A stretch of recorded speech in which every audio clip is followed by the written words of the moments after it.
Today, we're going to talk about Kill Blue Episode 12, an episode where the legendary Mermaid Queen Mai Otohime suddenly confesses her love to Ogami. A new Mitsuoka Duel is announced, and Ogami begins questioning his future for the very first time. And with that said, without further delay, let's begin. The episode begins by introducing one of Unicorn's most famous members, Mai Otohime, who is known throughout the organization as the Mermaid Queen. Mai is described as the very embodiment of the sea. Whether it's surfing, sailing, fishing, jet skiing, scuba diving, or practically any other marine sport, she dominates every competition she enters. Nobody can even come close to matching her abilities. Her talent isn't limited to sports either. She possesses expert-level knowledge of navigation, marine biology, and oceanography, to the point where even professionals acknowledge her expertise. Because of this, people jokingly say that the only thing she's missing is a pair of gills. With that legendary introduction complete, the story returns to the school after the ramen contest. Everyone is stunned when they see Mai waking after transforming. Then, Mai explains that becoming a ramen contest judge wasn't a coincidence at all. She intentionally came to the school because she wanted to meet Juzo Ogami. However, before making her dramatic entrance, she was forced to taste Noren's terrible ramen, joking that she almost died before she even got to reveal herself. As everyone wonders why a Unicorn member would specifically come looking for Ogami, Mai suddenly announces that she wants a Mitsuoka Duel. The room instantly falls silent. Everyone knows that a Mitsuoka Duel is normally used to compete for the right to date Noren. Since Mai is a girl, everyone questions whether such a challenge is even allowed. Mai reveals that she carefully studied every rule. Nowhere does it forbid female challengers. The rules only state that Noren's boyfriend must be male. That means if Mai defeats Juzo, he loses his position as Noren's boyfriend, making that position vacant for future challengers. Although everyone understands her explanation, they still don't understand one thing. What does Mai actually gain? Mai laughs and admits that the duel was never her real objective. It was simply an excuse to approach Ogami because confessing directly felt too embarrassing. She explains that during the futsal match against Tenma Tendo, everyone was distracted by Tenma's injury, but she noticed something much more important. She realized how unbelievably talented Ogami really is.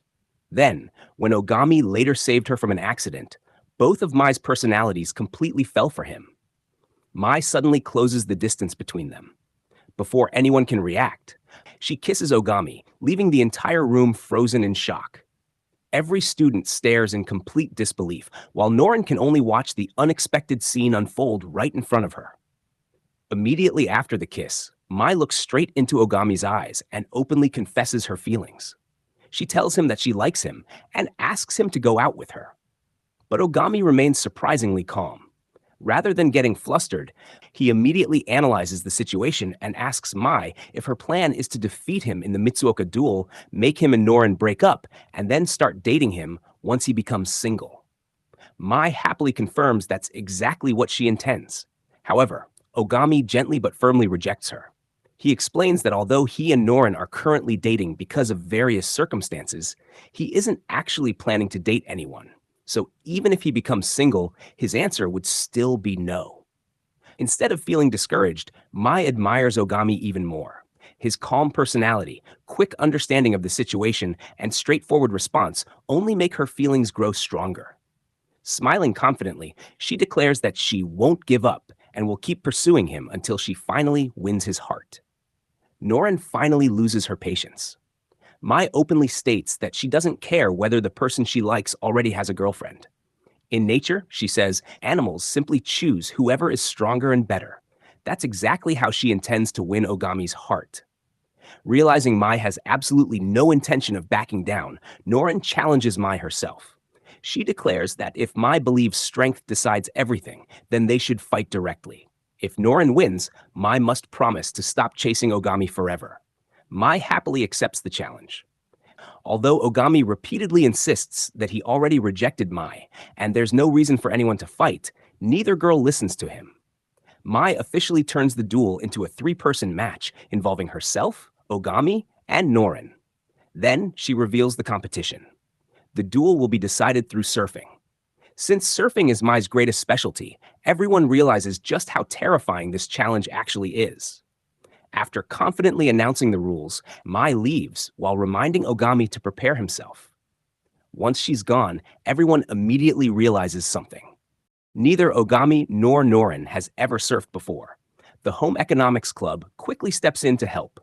Seeing that the two stand absolutely no chance against the Mermaid Queen, they decide to organize a 3-day ocean training camp during the upcoming school holiday so both of them can learn surfing before the duel. Later that evening, Ogami returns to his apartment looking worried. Kotatsu notices that his boss has become much kinder ever since turning into a middle school student. He reminds Ogami how terrifying he used to be as an assassin, constantly yelling at him over tiny mistakes and even hitting him whenever he messed up. Looking back, Ogami realizes something surprising. After spending so much time with the kind members of the Home Economics Club, their personalities have slowly started changing him as well.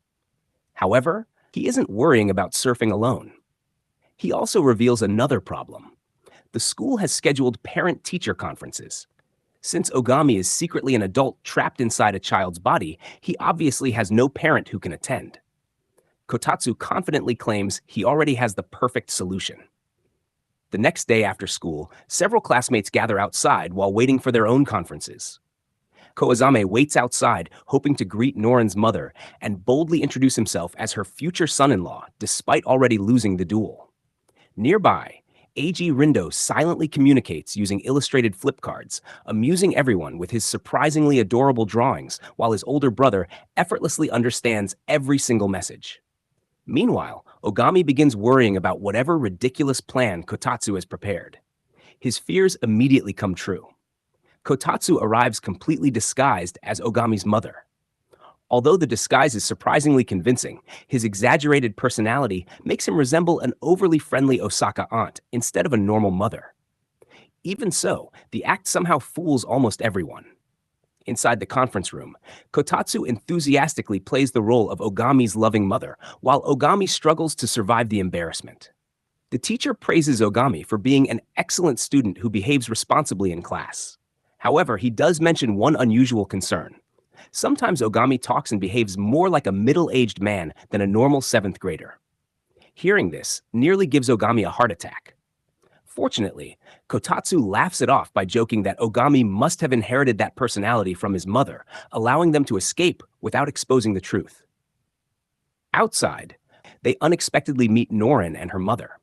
Unlike the outrageous fake mother standing beside Ogami, Norin's mother turns out to be a beautiful and polite woman originally from Canada. The two mothers happily chat together while Ogami silently suffers through one awkward moment after another. Although Kotatsu proudly celebrates his successful performance, Ogami jokingly says it was so convincing that it almost made him want to kill him. Then Ogami tells Kotatsu to head home without him because he wants to be alone for a while. He then walks up to the school rooftop, where he quietly reflects on what his teacher said during the parent-teacher conference about his future. Listening to everyone around him discussing dreams, careers, high school, college, and the paths they hope to follow makes him feel strangely empty. Ryo already dreams of becoming a doctor. Tenma wants to become a professional athlete. Even Norin has a future waiting for her. But Ogami has always believed that once he recovered his original body, he would simply return to being an assassin. For the first time, he wonders if someone like him can have any future beyond killing. As Ogami quietly struggles with those thoughts on the rooftop, Chisato arrives and notices that he seems unusually thoughtful. She explains that she also came outside after finishing her own guidance counseling session, where the teachers discussed her future, including high school and entrance exams. Curious, Ogami asks whether she plans to attend a cooking school since she's so passionate about cooking. However, Chisato surprises him by saying that's not her plan at all. She enjoys cooking, but that doesn't mean she has to become a chef.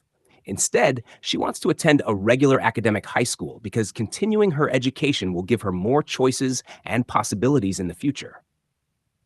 She explains that while she admires people like her younger brother Ryo and Tenma, who already have clear dreams, she doesn't feel the need to decide her entire life right now.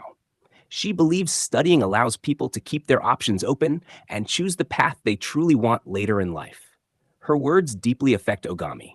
Until now, he has only been studying because school was fun. But maybe, just maybe, he could study because he actually wants to build a completely different future. A future where he isn't an assassin anymore. As that possibility finally enters his heart, Ogami unknowingly begins crying while staring into the sunset. When Chisato notices the tears, Ogami quickly insists that the sunlight is simply irritating his eyes. She laughs, joking that he sounds exactly like an old man. For the first time since becoming a middle school student, Ogami begins imagining something he never thought was possible. A future where he isn't an assassin anymore. Just then, Norin arrives on the rooftop and notices the two talking. Chisato then changes the topic and mentions that someone special will also be joining them at the ocean for the surfing training camp. Curious, Ogami immediately asks who she's talking about. However, Chisato simply smiles and refuses to spoil the surprise. She teasingly tells him that he'll find out soon enough when they get there. With a mysterious new participant waiting at the ocean and the surfing duel against the Mermaid Queen fast approaching, the episode ends by building anticipation for the upcoming training camp. So that's everything that happened in Kill Blue episode 12. While the episode is packed with hilarious moments, awkward romance, and Kotatsu's unforgettable fake mother performance, its biggest moment is Ogami finally questioning whether he truly wants to return to the life of an assassin. Could school really change the world's deadliest hitman forever? Let me know your thoughts in the comments. If you enjoyed this full explanation, don't forget to like the video, subscribe to the channel, and share it with other Kill Blue fans. This is A for Anime, and I'll see you in the next one.